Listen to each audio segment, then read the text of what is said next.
So what's up squad? I am Saurav Rajput. Hope all of you are fine and your Sunday, Monday, Tuesday, every day will be a fantastic day. So 8 घंटे का सफ़र करने के बाद हम पहुंचे हैं दिल्ली से Shimla, queen of hill, capital of Himachal Pradesh, Shimla में।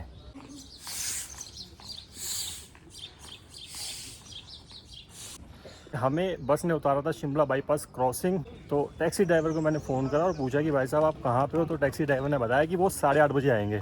तो मैंने फैसला लिया कि यार पैदल पैदल चलते हैं और करीबन 4 किलोमीटर मैं चल के आ चुका हूँ और अभी मॉल रोड पहुँचने वाला हूँ। मॉल रोड के बेसिकली 2 रास्ते हैं, एक सीधा आपको लेके जाता है मॉल रोड और दूसरा आपको लेके जाता है बस स्टैंड से होते हुए द लिफ्ट, और लिफ्ट के थ्रू भी आप मॉल रोड पहुँच सकते हैं। द लिफ्ट इतनी मॉर्निंग में स्टार्ट नहीं होती है, तो मैंने दूसरा वाला रास्ता चुना। तो भाई साहब शिमला बाईपास क्रॉसिंग से 4 किलोमीटर चल के आने के बाद हम पहुंच गए हैं मॉल रोड।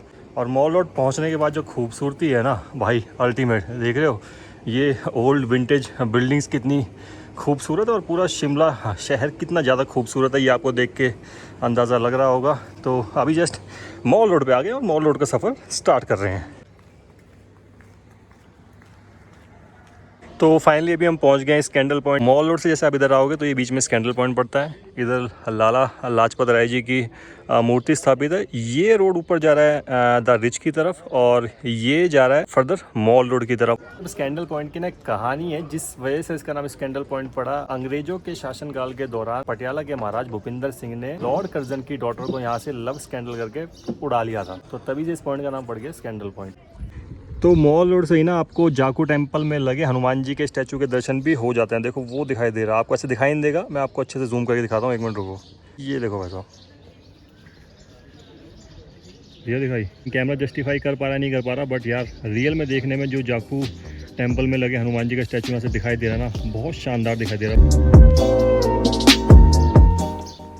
तो सबसे पहले शिमला बाईपास क्रॉसिंग से मैं पूरा मॉल रोड आया और अब पूरा मॉल रोड का वॉक राउंड लेके ना अब दोबारा वापस जा रहा हूँ क्राइस्ट चर्च और द रिच के मैदान की तरफ।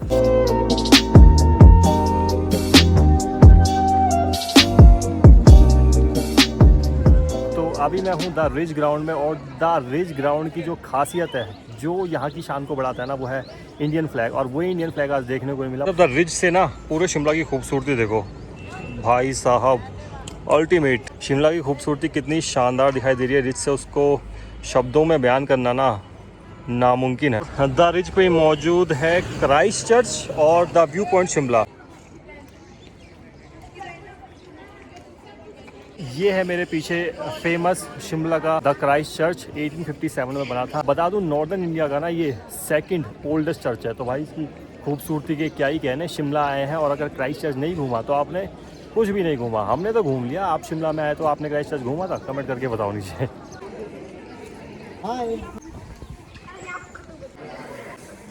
We are on the view point Shimla. देखो ये है पूरा व्यू पॉइंट। व्यू पॉइंट इसलिए बोला जाता है क्योंकि यहाँ से जो शिमला का व्यू है ना वो एक अलग ही लेवल का आता है। तो जी पैदल जितना घूमना था वो घूम लिया, तो अभी टैक्सी में बैठ गया और यहाँ से निकल रहे हैं तारा देवी टेम्पल की तरफ। संजीव जी कैसे हैं? बहुत बढ़िया सर। बढ़िया सर। भाई साहब शिमला में क्या भयंकर जाम लग गया है। संजीव जी ऐसे ही जाम लगता है क्या हमेशा यहाँ पे? जाम सुबह सुबह मॉर्निंग में ऐसे ही लगता है भैया। अच्छा, बहुत लंबा जाम लगा और पीछे से चालू है और यहाँ तक अभी तक मतलब जाम ना ये वाली साइड क्लियर नहीं है पूरी की पूरी। तो फिर स्नोफॉल वगैरह के टाइम पे तो बहुत बुरा हाल होता होगा। बहुत बुरा हाल होता है, पर आजकल तो सीजन है तो सीजन करके सीजन की वजह से थोड़ा सा लोग भाग रहे हैं ना पहाड़ों की तरफ, तो इस वजह से थोड़ा जाम और लग रहा है।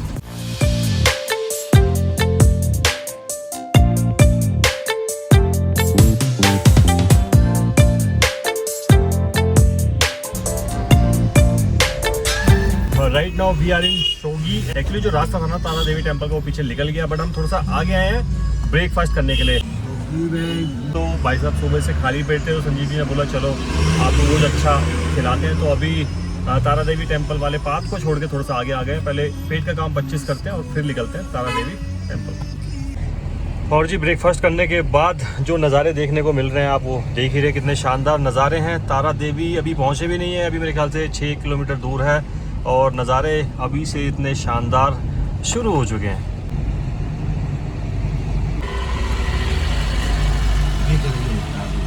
जय माता दी। जय माता दी। तो अभी जो द्वार दिखा आपको, जो गेट दिखा वो था तारा देवी माता टेम्पल का द्वार। तो फाइनली यहाँ से हमारी एंट्री हुई है तारा देवी टेम्पल के लिए।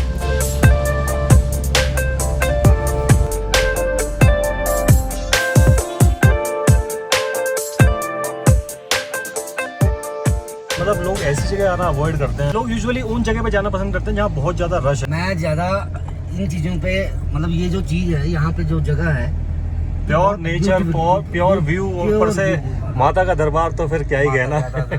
तो लोग ऐसी जगह आना अवॉइड करते हैं। देख रहे हो यहाँ पे मतलब कोई टूरिस्ट की गाड़ी अभी तक तो मुझे दिखाई दी नहीं है, और मेरे ख्याल से बहुत कम लोग आते हैं ना। हाँ बहुत कम, मतलब नवरात्रों में तो बहुत रश, नवरात्रों में रश होता होगा, वैसे वैसे कम आते हैं लोग। सब चलेंगे फिर।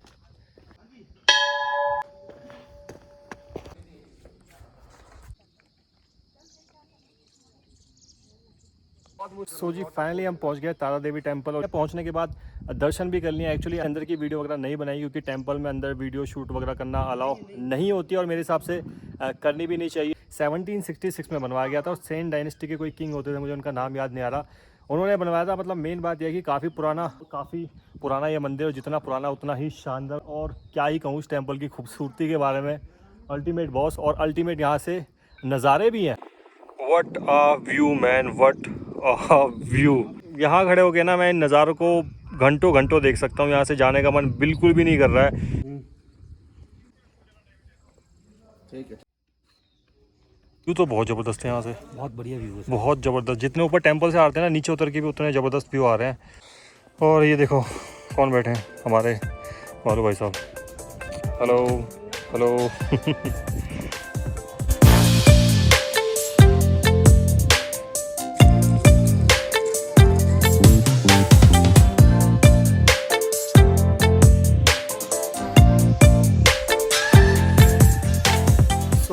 Right now we are at viceregal lodge, जिसको कि राष्ट्रपति निवास भी बोला जाता है, या फिर Indian institute of advance studies भी बोला जाता है।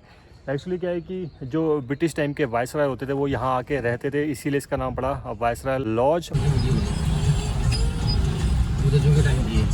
अच्छा, ये विक्ट्री टनल है, अंग्रेजों के टाइम की बनाई गई विक्ट्री टनल है ये। Circular road. कौन सी रोड? Circular road. अच्छा, सर्कुलर रोड है ये। पूरे शिमला सिटी में घूमती है, पूरा शिमला सिटी कवर करके यही दोबारा से। अच्छा, दोबारा यहीं पहुंच जाओगे। अगर गोल गोल घूम के जाओगे पूरे शिमला क्या करो तो यहीं वापस आ जाओगे।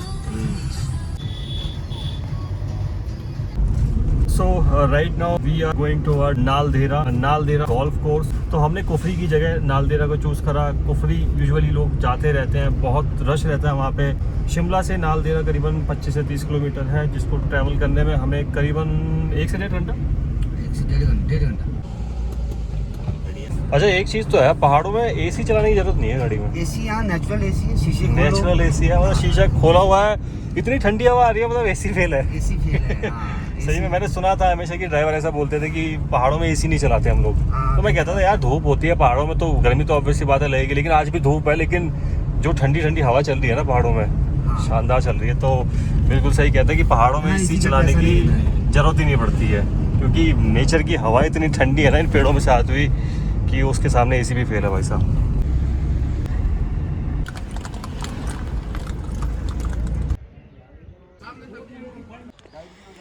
Right now we are in Naldehra. अभी ट्रैकिंग चालू है थोड़ी सी नालदेहरा गोल्फ कोर्स के लिए। नीचे काफ़ी सारे घोड़े वाले पीछे पड़ गए थे कि घोड़ा कर लीजिए 500 रुपये में। तो घोड़ा करना चाहे तो आप घोड़ा भी कर सकते हैं।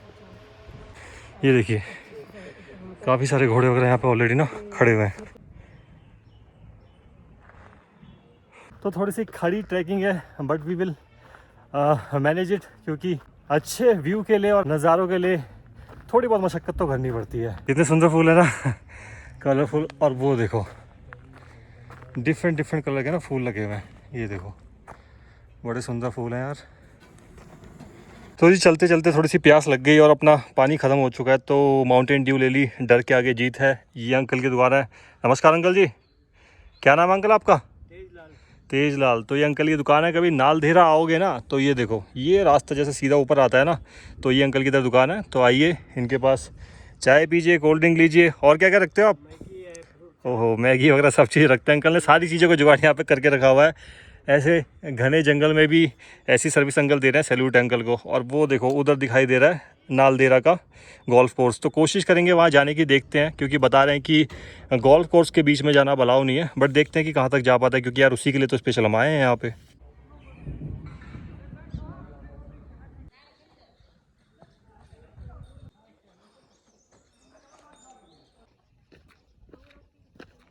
जंगल में से ट्रैकिंग करते हुए गोल्फ कोर्स की खोज में हम पहुंच गए नाग देवता के टेंपल। और ये रहा पीछे पूरा नाग देवता का टेंपल, और वो रहा इधर पूरा पीछे गोल्फ कोर्स।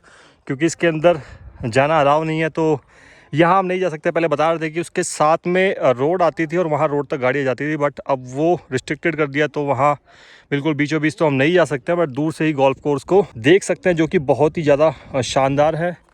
बात करूँ इस गोल्फ कोर्स की, तो 1905 यानी 1905 में इसको लॉर्ड कर्जन ने बनवाया था। तो ये है वो नाग देवता का टेंपल। जय हो नाग देवता की। तो ये ऐसा कुछ नाग देवता का टेंपल है, और देखो नाग ही नाग बने हुए हैं ना, तो नाग देवता का ये टेंपल है। इसकी हिस्ट्री वगैरह क्या है मुझे नहीं पता, बट ये है कि जंगल के बीच नालदेहरा गोल्फ कोर्स के बीचों बीच बना ये नाग देवता का टेंपल बहुत ही ज़्यादा सुंदर लग रहा है। और ये रहा पूरा गोल्फ कोर्स।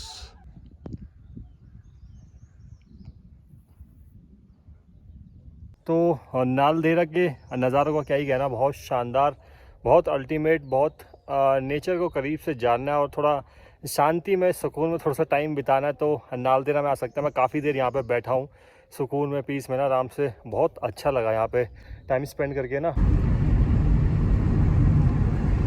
तो जी खाना वाना खा लिया, पेट का काम 25 कर लिया है। अभी सोच रहा हूँ कि कहीं और घूमने जाए या सीधा ड्रॉप ले लें वॉलपुर पार्किंग पे शिमला बाईपास क्रॉसिंग पे, क्योंकि बहुत ज़्यादा थक गया हूँ। एक दिन की ट्रिप में ना इतनी सारी लोकेशंस कवर करना बहुत ज़्यादा हेक्टिक हो जाता है, जो कि मुझे ऑलरेडी हो गया है। बहुत थकावट हो रही है, लेकिन नज़ारे इतने खूबसूरत है ना कि उनको देख के थकावट थोड़ी बहुत दूर तो हो ही जाती है। अभी जस्ट मैं खाना खा के बालकनी में आऊँ ना ढाबे की, तो इतना ज़बरदस्त यहाँ से व्यू आ रहा है। 1 मिनट रुको, मैं आपको दिखाता हूँ। What a view, man! What a view!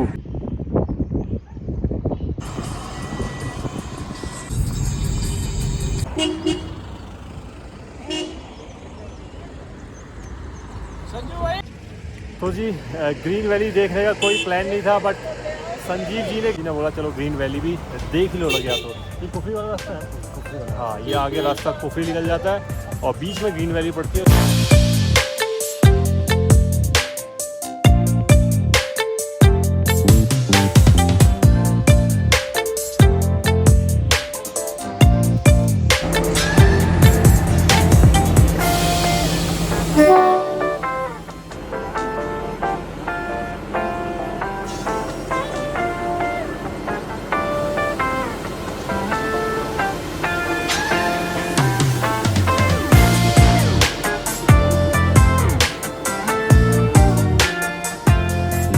So right now I am at Shimla railway station, Shimla toy train station. ये देखो ये पूरा ऐसा स्टेशन है शिमला। कभी सोचा था कि शिमला आऊँगा तो टॉय ट्रेन का सफ़र ज़रूर करूँगा, बट ये है कि टॉय ट्रेन एडवांस में उनकी जो बुकिंग है ना वो एडवांस में चलती है, तो फ़िलहाल हम टॉय ट्रेन से नहीं आ पाए हैं।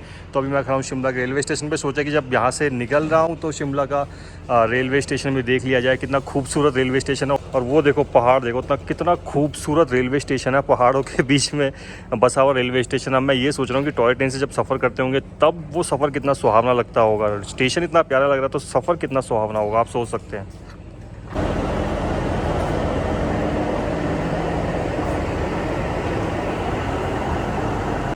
सो फाइनली शिमला का ये सफ़र यहीं ख़त्म होता है। जितनी डेस्टिनेशन एक दिन में घूम सकते थे वो हमने घूमने की कोशिश की। हालांकि टाइम थोड़ा सा बच रहा था, लेकिन यार मैं काफ़ी थक गया था, तो मैंने सोचा कि 1-2 लोकेशन जो छूट गई हैं उसको दोबारा कभी शिमला आएंगे तो उनको भी घूम लेंगे। तो अभी मैं पहुंच चुका हूँ वॉल्वो की पार्किंग में, Shimla bypass crossing. The horizon restaurant है यहाँ पे, वॉल्वो वगैरह खड़ी होती हैं, तो इनमें से अपनी कोई जिंक बस होगी वापस जाने की। बट दिक्कत ये है कि अभी हो रहे हैं 5 और अपनी बस है 9 बजे, तो भाई साहब काफ़ी देर वेट करना पड़ेगा। चलो अब जाना है तो वेट तो करना ही पड़ेगा। चलो मिलते हैं फिर नेक्स्ट व्लॉग में। Till then bye bye, take care, love you all. और पता नहीं कि खाली हाथ नहीं जाना होगा, चैनल को सब्सक्राइब और वीडियो को लाइक शेयर करके जाना होता है। चलिए जी, मिलते हैं फिर नेक्स्ट व्लॉग में। बाय।